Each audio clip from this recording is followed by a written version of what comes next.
Countless films have been made about organized crime, but real crime syndicates are far less glamorous.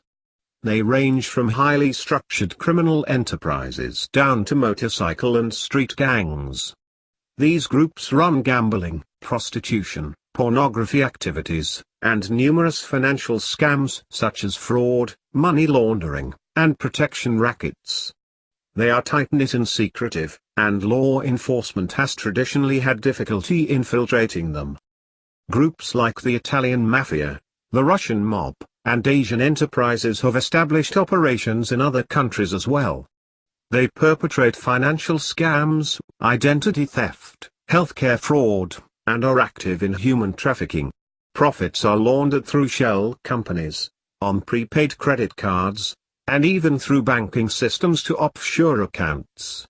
These criminals are traditionally violent and will harm anyone who interferes with them. Organized crime involvement in pornography tends to be ownership-related rather than actual production.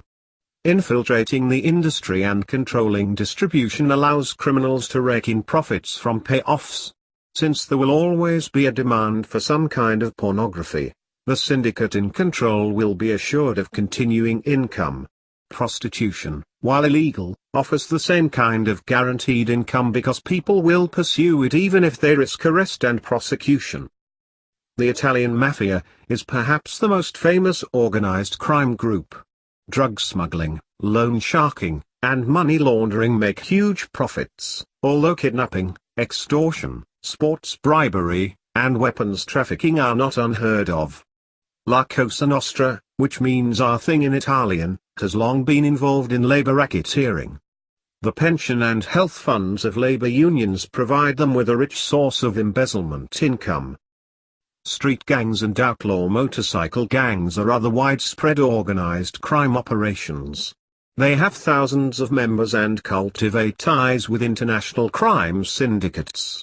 These gangs operate on local, regional, and national levels, and are primarily involved in drug and weapons trafficking. In some areas, criminal gangs are responsible for 80% of crime. The retail-level drug trade is almost entirely run by these gangs. Law enforcement response should be comprehensive, with multiple agencies exchanging critical information used to infiltrate organized crime groups. International cooperation is also important to counteract internet crime taking place offshore. Skilled investigators and experienced prosecutors expert in cyber crimes, forensic accounting, and other specialties can develop strong cases that will facilitate incarceration of criminals. Lawmakers can often tighten banking, commerce, and securities to prevent syndicates from making a profit in the first place.